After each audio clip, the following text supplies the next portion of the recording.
نبی کریم صلی اللہ علیہ وسلم ارشاد مبارک تے فرمائی چې درې کسان دا ډېر نیکبخته کسان دي.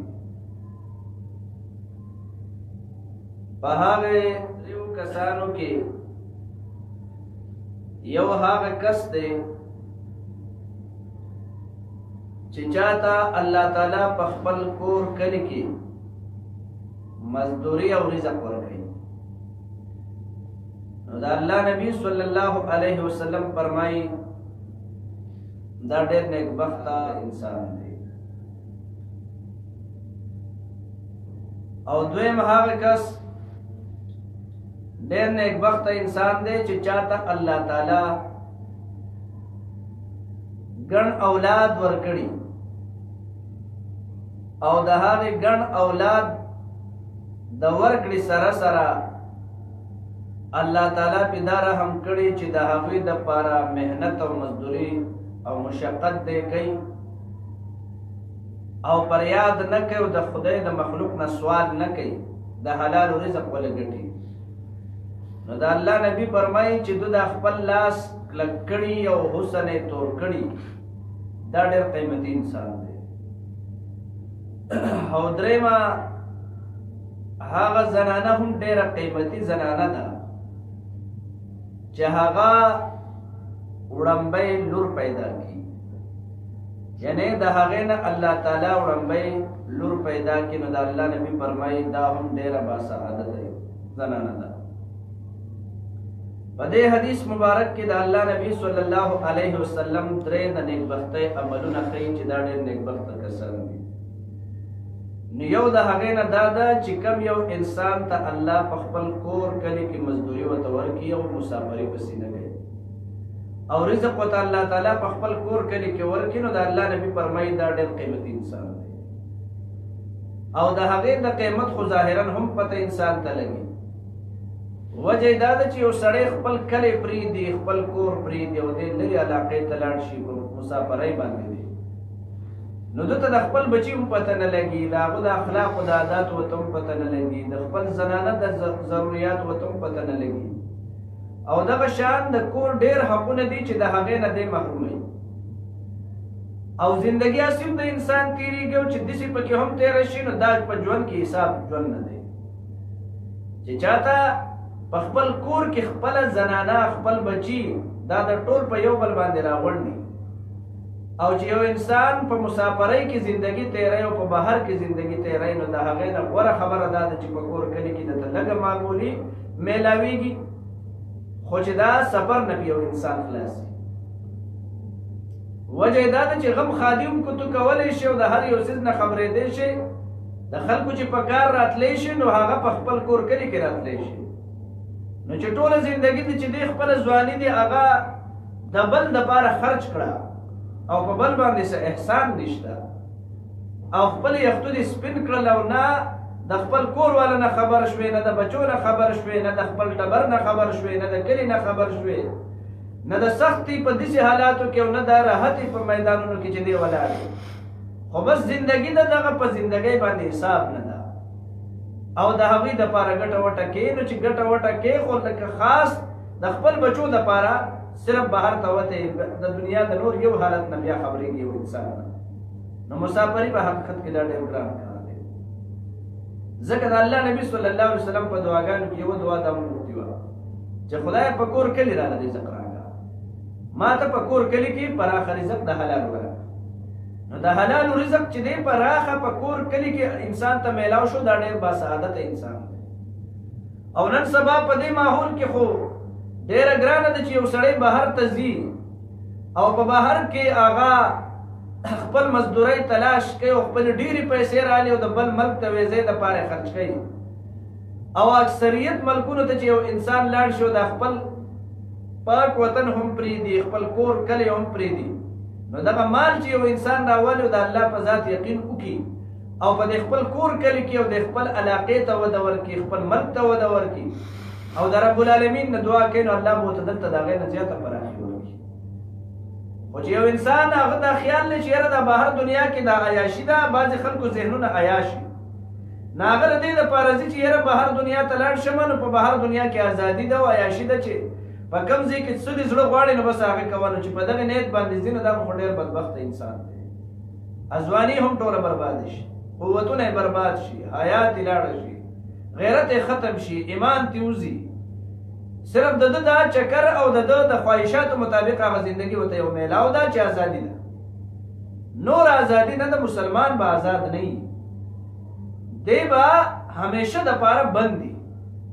ځکه د الله نبي فرمایي چې دا مومن چې دی دا دنیا د ده دپاره جیلخانه ده نو د جیلخانې مطلب دا نه دی چې دی په جال کې بند دی خو دی دا اسلام په حدودو په جال کې بند دی چې دی به د خپل حیا دی به د خپل نظر دی به د خپل غیرت دی به د خپل ایمان دی به د خپل عقیدې د دې ټولو پاسداري به کوي د هغې خیال به ساتي په دې پنجره کې به دی بند دي او چې د دې نه دی بهر توزیع او روشن خیاله آزاد خیاله کمونیسټو دهریه بېدینه په یو نظریه او په بله نظریه او په هغې نظریاتو نه چې دې سړی متاثره کېږي وجه یې دا ده چې دا د بهر هغه اثرات دي چې په ده باندې شوي دي د هغې نه بهتره خبره دا ده چې ایمان به هله محفوظ کېږي چې دی د خپل بچو سره وي د ده بچي د ده په تربیت کې نن سبا خو ماحول دې ته رسېدلی دی چې پلار یې په بهر دنیا کې په مسافرۍ کې نو دلته بچي د ټاپ بې غیرته شي دلته د هغه باندې د سر سپېړه نه وي د هغه د تربیت دپاره څوک نه وي د مور خبره خو څوک اوري نه او د پلار لاس پې نه وي لازمي خبره ده چې بچي به بې غیرته کېږي او دا خطره هم شته چې زنانۍ هم بې حیات طرف ته لاړه شي ډېر ځان هم کنټرول کړي هر طرف ته د الله تعالی تابعداره هم یو ډېر هر څه وکړي خو شیطانان په ګڼ تعداد کې ورپسې دي او بیا د وخت دجال چې موبایل لاوتی دي نو د دې یو دجال د لاسه چې دې قومونه برباد شول د زنانه لوپټې لاړې حیا او غیرت لاړل او دا تمام څیزونه چې په داسې انداز کې روان دي چې بالکل ته به د ځان نه خبرېږې نه او لور به دې له چا سره تښتېدلي د ځانه به خبرېږې نه او زوی به دې په چا پسې تلي د ځانه به خبرېږې نه او کور والا به د کوره وتي بیا به پسې کوم ځای کې ګرځې کوم ځای کې به پسې ګرځې اصل وجه هم دا ده چې د الله نبي ډېره ګټوره او قیمتي خبره کړې ده چې چاته په خپل کور کلي کې رزق میلاوېږي په کار والا نه دي چې بهر دنیا ته لاړ شي ځکه چې دی بهر دنیا ته لاړو نو زندګي خو نیمه بهر ختمه شوه د خپل اولاد څه ولیدو هغه بچي تربیت به اکثر بچي پکې پلار بیا نه پېژني چې دا زما پلار دی په دې وجه نه پېژني چې هغو ته دا پته نه ده لګېدلې چې یاره دی زما په مخ کې زما دا بچی پیدا شوی دی نه چې هغه بچی دی 5 کاله او 6 کاله بعد راشي نه هغه بچی به د دې پلار نه سومې نه ویني او دی به د هغو په خوږو چې په دې ماشوموالي کې به پوه نه شو هغه به څه خوند وي په دې وجه محمد رسول الله صلی الله علیه وسلم فرمایي چې ډېر قیمتي انسان دی هغه کس او ډېر باسعادت دی چې دوی ته په خپل کور کلي کې پراخه رزق د الله د طرف نه میلاو شي خو د خپل بچو سره خواته وي د خپل بچو سره خواته وي نو دا ډېر لوی قیمت لري ډېر لوی قیمت لري د خپل اولاد تربیت به وکړي د خپل کور ضروریات به پوره کړي خپله زنانه به دې چا ته محتاجه نه وي نه به خپل لیور ته محتاج وي سترګې به هغوی ته بقې نه راوتي ځکه زنانه د خپل ژوند ضروریات لري او هغه ضروریات بغیر د خاوند نه پوره کېدل ممکن نه دي نو په دې وجه باندې چې نه د سخر نه به سوال کوي نه به د بل نه سوال کوي نه به د کور نه تېښتې کوي او نه به په نورو لارو باندې ځي وجه یې دا ده چې دغه د ژوند تمام ضروریات چې دي دا پوره کېدل په خپل کور کلي کې کېږي په خپل کور کلي کې کېږي ځکه د الله نبي صلی الله علیه وسلم ورته قیمتي انسان وایي چې دا قیمتي انسان دی چې دغه انسان په خپل کور کلي کې ورته پراخه رزق میلاو شي د حلالو او دې دغه لږه دې میلاو شي د بهرني د دنیا د ډېر رزق نه دا لږه چې دی دا ډېره غوره ده ځکه چې هلته خو پیسې او روپۍ ډېرې شوې خو دلته کې چې خبرېږي نو د ښځې نه دې لوپټه تلي هلته پیسې او دغه ډېرې زیاتې شوې خو چې راشي نو زوی دې چې دی د ټاپ لوپر شوي د لور دې پته نه لګي د زوی دې پته نه لګي چې په کومو ډډو لاړل او کومه شمله یې دله وغورځوله دا د هغوی مجبوري جوړه شوې چې د پاسه پې سایه نه وي د پاسه پې لاس نه وي چې د پاسه لاس نه بیا به لازمي خبره ده چې دا کار کېږي ځکه د الله تعالی د نبي په دې فرمان کې ډېر لوی زور دی او دونه لوی زور دی چې د دې سره معاشره بهتروالي طرف ته ځي عمر فاروق رضی الله تعالی عنه اعلان وکړو خپل مجاهدینو ته چې د 4 میاشتو نه به د جهاد په میدان کې زیات وخت چې دی نه تېروئ بیا به کور والا ولځئ خپل بچو له به ځئ دونه وخت په زیات نه تېروئ. بعضې خلک خو چې دی 10 کاله په بهر تېر کړي، ښځه هم نه خبرېږي چې زما خاوند چېرته دی، خو دا خاوند هم نه خبرېږي چې ښځه مې چېرته ده، بچي مې چېرته دي. او دا 10 کاله او دغه چې دی 6 کاله او 5 کاله او د دې نه زیات او کم دا ټیمونه په بهر دنیا تېروي او د خپل اولاد تپوس نه کوي. دا څه زندګي شوه؟ یا دې د هغه ځای نه لاش مړ راوړي او یا چې دی په داسې انداز کې راشي چې مکمل بیمارو کوکلا کړی تباه کړی، نو بیا به دلته کې په خپل بچي به ستا نه څه پیدا والي. ځکه په دې وجه محمد رسول الله صلی الله علیه وسلم موږ تاسو ته د دې خبرې دغه راکوي، پیغام راکوي چې په کور کلي کې زیاته کوشش وکړئ چې خپل کور کلي کې تاسو د خپل رزق د پیدا دپاره منډه تړه ووایئ. الله تعالی انسان ته د هغه د منډې مطابق ورکوي، ځکه قرآن وایي لیس للانسان الا ما سعی، انسان ته د هغه د منډې مطابق میلاویږي. نو په دې کور کلي کې دې لګئ خو چې د خپل بچو سره په خوا کې خپل ځای کې په خپل کور کې او د خپل خیل خواته د خپل ټبر خواته. دا نبی علیہ السلام فرمایي چې هغه کس د هغه نه ډېر بهتر دی چې هغه د غر سمستې ته لاړ شي او د غر په سمسته کې دیره شي په یو خلوت کې او دی وایي چې یاره زه د الله تعالی بندګي کومه او هلته ذکر و اذکار کوي، د ګاونډي د سختۍ نه نه خبرېږي، د بچي د فتنې نه نه خبرېږي، د خپل کور والو د ضروریاتو نه نه خبرېږي او د دې ځای نه تلي او په غار کې ناسي. نبی علیہ السلام فرمایي د دغه خلوت نشین او د دغه کس نه چې دی دا په دې کور کلي کې چې دا کم سړی اوسېږي او دا کمه زنانه اوسېږي چې د ګاونډیانو سختي اخلي، د خپلوانو سختي اخلي او د رنګارنګه د معاشرې سختي هیني او دا هر څه برداشت کوي. د الله نبی فرمایي د دغه غار کې چې په خلوت کې دا ناست دی او دی یوازې ذکر او اذکار کوي او خپل ځان بچ کوي، د دغه انسان نه دا انسان ډېر قیمتي دی او ډېر ګټور دی. د الله په نظر کې ډېر لوی حیثیت دا انسان لري، دونه ډېر لوی مقام او اجر به ورکوي چې کوم یو انسان د خپل ځان دغه ممري او دی د قام دغه ممري. ځکه خو هغه یو کس وایي چې ته د خپل ځان دغه ممري او زه د قام دغه ما، زاهد ستا ثواب زما ګناه ته چېرته رسي، زاهد ستا ثواب زما ګناه ته چېرته رسي چې د ګاونډي نه سختي ایني، د خپلوانو نه ایني، د بچو نه ایني او تېښته یې نه یې کړي، تېښته نه کوي. ځکه چې د ژوندون نه تېښته کار د سړو نه دی، هرې سختي له غاړی ورکوه نرشه، انتشار به دې هستي دانه وانه کړي، د وحدت په سب کې ودرېږه لښکر شه. تو به داسې نه کړي چې د خپل ژوند نه به تېښته کوي. بعضې بې غیرته چې دی هغه د ځان نه منجوران جوړ کړي، د مزارونو له تلي او په قبرونو کې هلته ناستې او بس د چرس او دا شیدونه څکي او په هغه ځګونو کې چې دی مالګې راغستې او د خلکو ته یې ښودي یاره وایي دا د بابا خورده ده او دا دله چې دی خپل بچي پرېښي خپل لغی کړي او مړي ساتي هغه ځای کې ورته پروتي. نو دا ډېر د بې غیرتوب زندګي ده، د داسې کس د ژوند نه مرګ ډېر بهتر دی چې دا دله مړي نو دا به دې ډېره زیاته بهتره. وجه دا ده چې سړی دی به د خپل بچو نه تېښتې نه کوي، دی به منډې نه وایي، دی به د معاشرې نه تېښتې نه کوي، دی به د غر په سمستو کې په غارونو کې به د ځان نه عابد داسې نه جوړ کړي چې یاره ځان خلاصوم د خدای نه. الله ګواه دی کو د رب نه خلاص شي. ستا د دې بچو په تا حقونه دي، د دې ښځې در باندې خپل حقونه دي، د خپل خاندان در باندې حقونه دي، د ګاونډي در باندې حقونه دي، د دې ملک او ملت در باندې حقونه دي. دا به پوره کول غواړي. د دنیا ته صرف یوازې په یوازې نه راغلی چې بس دنیا ته صرف د دې لپاره راغلی چې خپل ځان سره د غم دی او په قام باندې کو هر قسم ګولۍ وریږي او هر څه پکېږي، په هغوی سره هېڅ پروا دې نشته. د الله تعالی نبي صلی الله علیه وسلم د دې ټولې زندګۍ په هر اړخ کې ګرځېدلی، دا ټول کارونه یې کړي. د الله د نبي نه عظیم انسان بل نه و او د خدای نه زیات یېرېدونکي د هغو نه بل څوک نه و. نو چې هغه کومه طریقه کوي زموږ دپاره په هغې هغه معیار دی، زموږ دپاره د هغې کې رڼا ده. دا طریقه نشته چې تو ځان له په یو وخت په ودرېږه او 1 کروڑ پیرې سبحان الله سبحان الله سبحان الله سبحان الله لا اله الا الله الله اکبر او ذکر کوه استغفر الله استغفر الله، په دې باندې نه خلاصېږي د الله نه. دا ټول څیزونه کو په دې خوله باندې دا ذکر ونه کې او د خپل بچي دپاره منډه وهې، د هغوی تربیت کې د یو کونډې دپاره منډه وهې، د یو یتیم دپاره منډه وهې، د یو معذور دپاره منډه وهې، د خپل ګاونډي دپاره منډه وهې او د یو مسلمان دپاره منډه وهې، د یو قیدي دپاره منډه وهې، د یو رنځور دپاره منډه وهې. دا د دغې 100 کاله عبادت نه چې دی دا ستا دپاره په دې خپل کور کلي کې ډېر غوره دی،